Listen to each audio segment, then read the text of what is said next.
বিকাল এই গাড়িটার মাইলেজ পাচ্ছে না, বলছে ব্যাটারি নতুন লাগিয়েছে 3 মাস হয়েছে।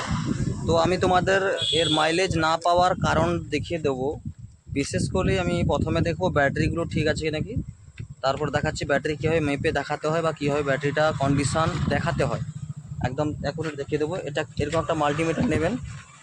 মাল্টিমিটার নিয়ে এখানে যে 20 লেখা থাকবে, ডিসি বললে 20 লেখা থাকবে, এখানে 20তে রেখে প্রত্যেকটা ব্যাটারি লোড দিয়ে চেক করতে হবে। আমি দেখিয়ে দেবো কেমনভাবে চেক করতে হয়। দেখুন এই যে মাল্টিমিটার নিয়েছি, এবারে এখানে মাল্টিমিটার দিয়ে ক্যামেরা দাও। নর্মাল কত দেখাচ্ছে 11.91 পিক আপ দাও। দেখুন কত নেমে এসছে 10.36, মানে 10 ভোল্ট 10.5 ভোল্টের কাছাকাছি আছে। ঠিক আছে কাঁচো, এটা ভোল্টেজ ঠিক আছে। এবার দেখুন এটা দেখুন 11.99।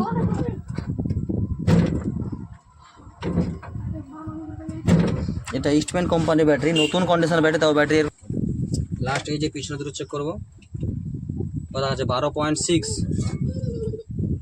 আচ্ছা দেখুন কত হচ্ছে 10.99, মানে 11, এখনও চার্জ আছে।